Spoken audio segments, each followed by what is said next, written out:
ताम्राय च नमः शृङ्गाय च पशुपतये च नमः उग्राय च भीमाय च नमो अग्ने वधाय च धूरे वधाय च नमो हन्त्रे च हनीयसे।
নমস্কার, শুভ দীপাবলির আগাম শুভেচ্ছা জানিয়ে শুরু করছি নৃত্যের অঙ্গনে ষষ্ঠদশতম পর্ব।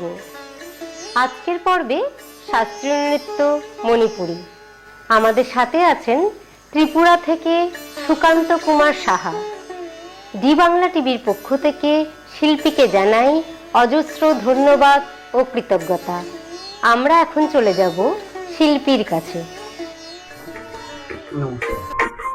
আমি সুকান্ত কুমার সাহা, ত্রিপুরা থেকে।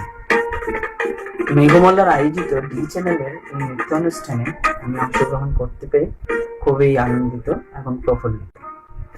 আমি আমার নৃত্য জীবন চর্চা শুরু করি প্রথম আমার গ্র্যাজুয়েশনের পর, ফার্স্ট গ্র্যাজুয়েশনের পর। আমি যখন ফার্স্ট গ্র্যাজুয়েশন করি হিস্ট্রি অনার্স নিয়ে, তারপর আমি মণিপুরী নৃত্যের চর্চা শুরু করি এবং মিউজিকে মণিপুরি ডান্সে আমি আবার আমার দ্বিতীয় গ্র্যাজুয়েশন কমপ্লিট করি। তখন আমি শ্রীমতী গুরুশ্রী এইচ হেনারানী সিংহ মহোদয়ের সান্নিধ্যে আমি লাভ করি এবং ওনার গাইডেন্সে আমি আমার বি নিউজ মণিপুরি ডান্স অনার্সে আমি কমপ্লিট করি, ডাবল গ্র্যাজুয়েশন। তারপর ওনার সান্নিধ্যে আমি এখন রবীন্দ্র ভারতীতে মণিপুরি ডান্সে পারফর্মিং আর্টস মণিপুরি ডান্সে আমি মাস্টার্স করছি। আমার এই নৃত্য জীবনের চর্চা মানে কি বলবো, আমি ত্রিপুরায় এতটা গ্রাম থেকে বিলং করি যেখানটায় মণিপুরি সম্প্রদায় আর মণিপুরি ডান্স ক্লাসিক্যাল সম্পর্কে ঠিকঠাক জানা কারোরই ছিল না। কিন্তু যখন চর্চা আমি জানলাম, চর্চা শুরু করলাম, তখন আমার গুরু শ্রীমতী এইচ হেনারানী সিংহ মহোদয়ার সান্নিধ্যে আমি অনেক কিছু শিখতে পারি, অনেক কিছু জানতে পারি। আর সেই জানা, সেই শিক্ষার ফলশ্রুতিতে আজকে আমি ডি চ্যানেল নৃত্যানুষ্ঠানে, মেঘমল্লার আয়োজিত নৃত্যানুষ্ঠানে আমি পার্টিসিপেট করছি। তাই মেঘমল্লার নৃত্যানুষ্ঠানের কর্ণধারকেও আমার অসংখ্য ধন্যবাদ। আজকে আমি আপনাদের সামনে দুটো ঘরানা, মণিপুরের দুটো ঘরানার আমি উপস্থাপনা করব। একটা গুরু বিপিন সিং ঘরানা আর একটা গুরুশ্রী আমোবি সিং ঘরানা। দুটো ঘরানার আমি চেষ্টা করব দুটো ঘরানার আইটেমকে আমি জাস্টিফাই করা। ভুল ত্রুটি ক্ষমা মার্জনা দেখবেন সবাই। প্রথমটা হলো শ্রীকৃষ্ণ অভিসার, যেটা শ্রীকৃষ্ণ শ্রীমতী রাধারানীর সাথে অভিসারে রাস করতে যাওয়ার আগে ঘুম থেকে উঠে শ্রীকৃষ্ণ যে যাচ্ছিলেন, তো তখন যাবার যে নৃত্যটা কৃষ্ণ অভিসার বলা হয়। এটা গুরু বিপিন সিং ঘরানার তাল, তাঞ্চক, আরাওবা। আরেকটা গুরু আমবি সিং ঘরানা হলো সূর্য প্রণাম, যেটা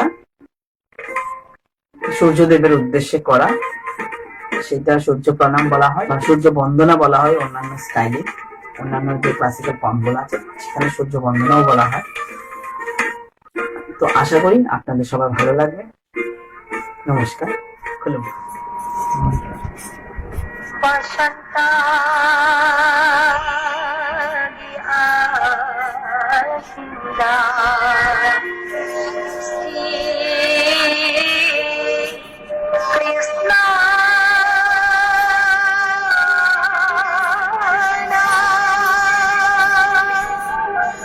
राधा सिंह सजा खतरे खुद बंशी पायरूना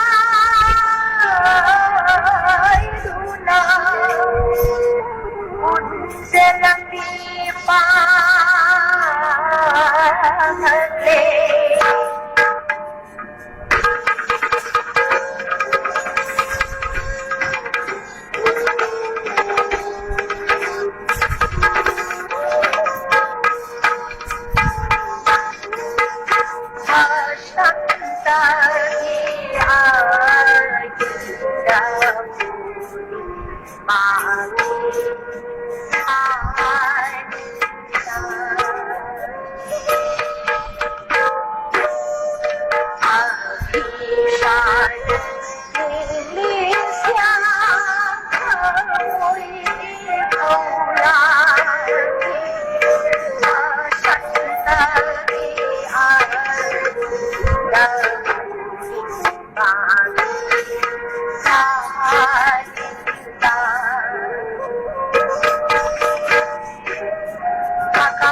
আপনারা এখন দেখছেন মেঘমল্লার আয়োজিত ডি বাংলা টিভি নিবেদিত নৃত্যের অঙ্গনে ষষ্ঠদশতম পর্ব। এই পর্বে আমাদের সাথে আছেন নৃত্যশিল্পী সুকান্ত কুমার সাহা। আমরা দেখে নিলাম তার প্রথম উপস্থাপনা। এখন আমরা শিল্পী সম্পর্কে কিছু তথ্য তুলে ধরব। শিল্পী সুকান্ত কুমার সাহা। মাতা শ্রীমতী চন্দনা রানী সাহা, পিতা শ্রী বিদেশ Chandra Saha, Guru Shrimati Henarani Sinha. Festival: Ujjayanta festival Agartala 2017 and 2018, North Eastern Youth Festival Haryana 2018, Apna Purvottar Kumbh Mela 2019, Bhatkhande programme Agartala music college 2018, Dasharath Deb Tripura music college classical dance programme 2019, Kamalpur Rasmala festival Tripura 2017, Kalishahar Brijit Singh Mela dance festival Tripura 2018। আমরা এখন দেখে নেব শিল্পীর দ্বিতীয় উপস্থাপনা।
শিল্পীর দ্বিতীয় উপস্থাপনার মধ্য দিয়ে আজকের নৃত্যানুষ্ঠান এখানেই শেষ করছি। তার পূর্বে শিল্পী সুকান্তর নৃত্য জীবন উত্তর উত্তর শ্রীবৃদ্ধি লাভ করুক, এই শুভ কামনা থাকল। দীপাবলির আলোয় মুছে যাক সমস্ত অন্ধকার। আপনারা সবাই ভালো থাকবেন, সুস্থ থাকবেন। নমস্কার।